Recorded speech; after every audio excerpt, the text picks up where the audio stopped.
Mesdames, Messieurs, à nouveau bonjour, bienvenue dans cette une des journaux de ce mardi 19 février 2019 sur Eden Télévision. Nous commençons par le quotidien du service public La Nation qui titre Ouverture manquée de la deuxième session extraordinaire 2019 au Parlement, la 7e législature à l'épreuve des réalités de fin de mandature. Conférence des forces vives de la Nation, il y a 29 ans, les bases du renouveau démocratique. Certificat de conformité à la charte des partis politiques, les propositions des partis de l'opposition. Fête identitaire au Bénin, quel impact sur le développement du pays? Fraternité. Attaque répétée contre Patrice Talon, Boni Yayi se trompe de combat. Promotion de la bonne gouvernance, Social Watch engagé pour la transparence dans les marchés publics. Le matinal. Suspecté du bradage de domaine public, le préfet Toboula devant la BEF. Déclaration de candidature aux législatives à la Sénat, le top des jeudis. Matin libre. Application des lois électorales, Saka Lafia se contredit. Les mises en garde de l'opposition, elle discrédite la Cour. Brigade économique et financière, Toboula auditionné et libéré. Le Béninois libéré. Pour des élections apaisées, libres et transparentes, les trois exigences de l'opposition. Au sujet du Tolegba qui a pris feu à Godomain, les exigences des sages. Les explications, des sages.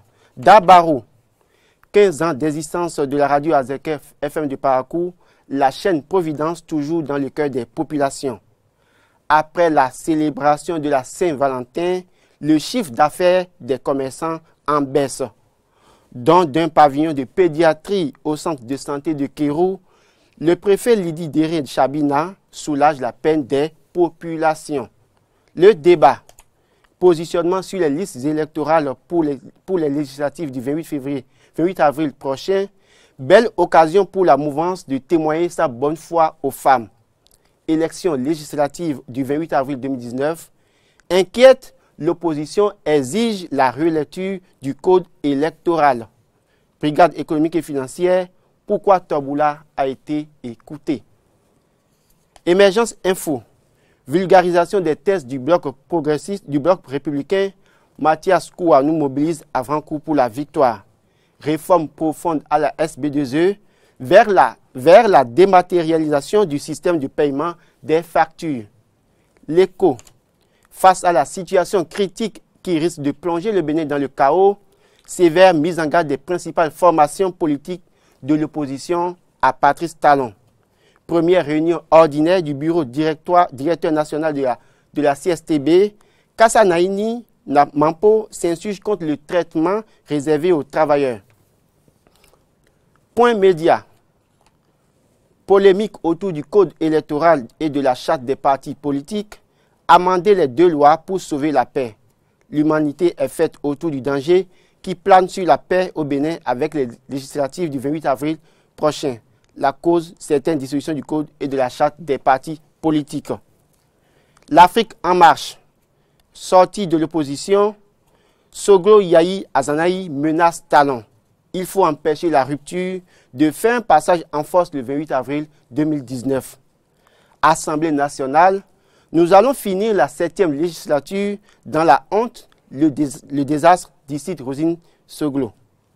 Hospitalisation du frère Melchior, la santé de Albert Thévois a pris un coup. Union de prière autour de lui en ce jour anniversaire de la conférence de 1990. Scrutin du 28 avril 2019. Djenontin appelle mouvance et opposition à une urgente rencontre de crise. L'observateur. La sévère mise en garde des partis de l'opposition au chef de l'État. Et pour finir, c'est une des journaux de ce jour, le quotidien Le Révélateur du jour. Législative 2019, le dépôt des dossiers démarre dans 72 heures. Comment le quitus fiscal crée le branle-bas.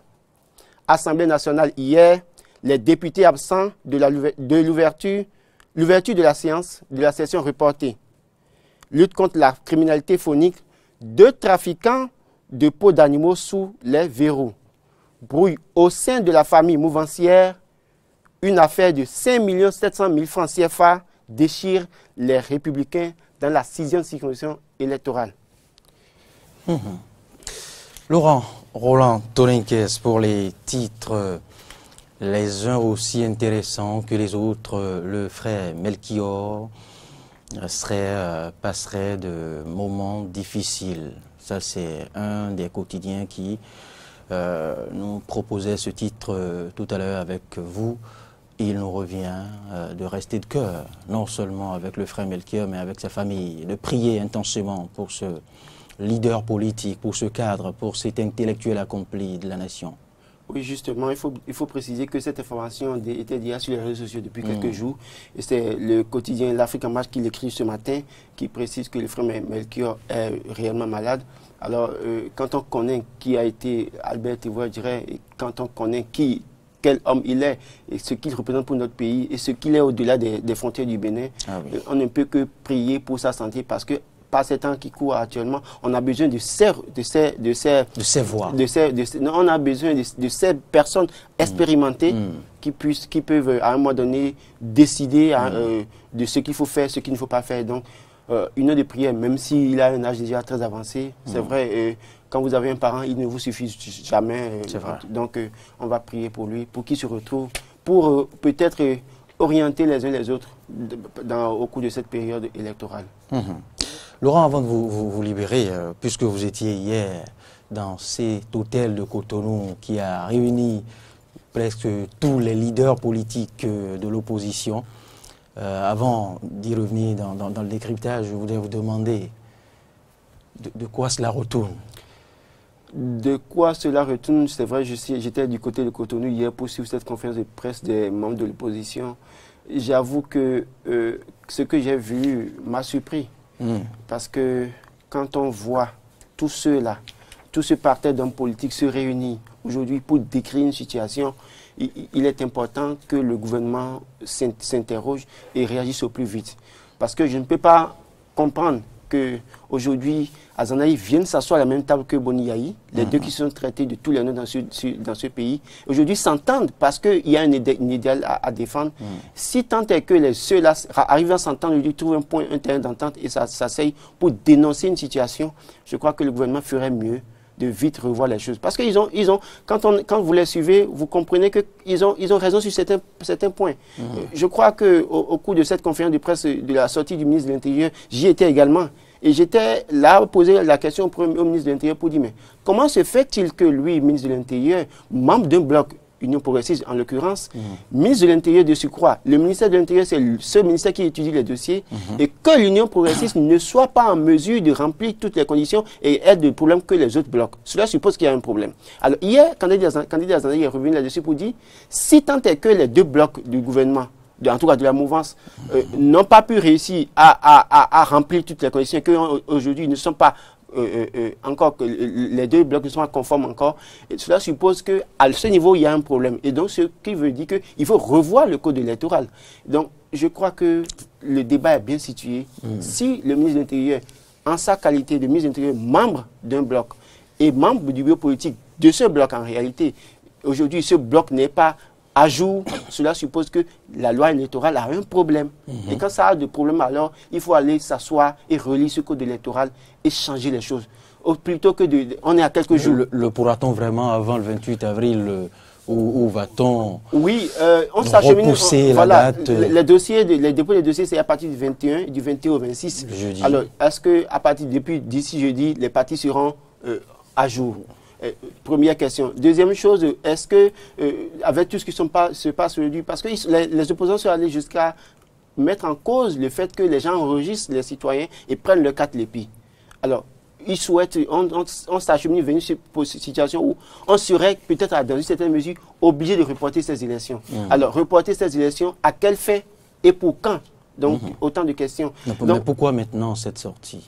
Pourquoi maintenant mieux vaut tard que jamais, je dirais. De toute façon, je ne les défends pas. Mais de toute façon, si vous êtes sous l'arbre et que vous ne parlez pas... Vous ne pouvez non plus. Donc voilà, si vous êtes sous l'arbre et que vous ne parlez pas, vous savez, vous recevez la fiente des oiseaux sur votre tête. Et donc, Finalement, ils ont décidé de se mettre ensemble. On a vu par le passé une sortie où on disait que Azanaïs allait se réconcilier avec Boni. Ça n'a pas été fait parce que les uns et les autres auraient posé leurs conditions. Mais on finit par s'entendre sur un point et viennent faire une sortie. Cela interroge et cela devait interroger la mouvance présidentielle. Ils devaient s'entendre pour dire maintenant où qu'allons-nous faire aller au consensus. C'est de ça que nous avons besoin.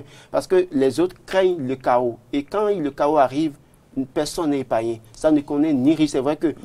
D'où viendra ce chaos? Non, ce qui est sûr, il n'y en a pas mieux. Même si le chaos venait, ils ont les enfants, les seigneurs, ils vont partir.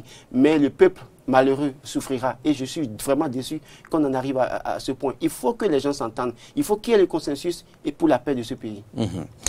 La plupart des partis qui ont pu faire leur dépôt ne sont pas à jour. Les dossiers justement de ces partis ne sont pas à jour. La plupart, aucun des partis. Vous le dites si bien, mais où en est l'opposition? Où en est l'opposition et sous quelle forme l'opposition compte affronter ces échéances du 28 avril? L'opposition, en tout cas, ce qu'ils ont dit... Ces leaders ont-ils levé un compte voile sur ces questions? De toute façon, ils n'ont pas parlé de ça. Vous savez, depuis quelques jours, on a déjà lu que certains partis iront en solo. Et donc, il n'y a pas, en tant que tel, de bloc de l'opposition en vue, en tant que tel. De toute façon, le plus important pour nous aujourd'hui, que l'opposition aille en bloc ou séparément, ce n'est pas le plus important, mais que les règles du jeu soient bien définies, que les gens soient situés et qu'on ne nous dise pas parce que tel que les choses se passent, on peut vous dire aujourd'hui on est mardi, demain on peut vous dire bon, les deux blocs de la mouvance sont à jour. Et quand on vous dit ça et que les autres blocs ne sont pas à jour. Non, on ne va pas le dire. Si leurs pièces sont à jour, c'est que ces blocs sont à jour. Oui, justement. Il y a une instance qui vérifie. Justement. Et comme certains quotidiens l'ont écrit, l'opposition veut éviter un gros piège. Et donc, c'est pourquoi cette sortie peut-être est arrivée. Et donc, j'estime que le temps est suffisamment monté.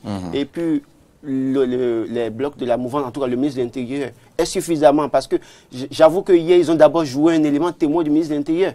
De sa sortie. Ah oui? Oui, et c'est à partir de la sorte de cet élément témoin joué qu'ils ont commenté et maintenant fait leur déclaration. Cela suppose que, parce que c'est vrai, j'étais à la conférence de presse du ministre de l'Intérieur aussi, j'avoue que, comme le dirait quelqu'un hier, je n'avais pas compris grand-chose. Et je lui ai posé des questions. Et donc, je comprends qu'aujourd'hui, les membres de l'opposition suivent aussi de très près ce qui se passe. Et il serait important que d'ici demain, que la mouvance lui apporte une réponse. Merci, Laurent Torinquès.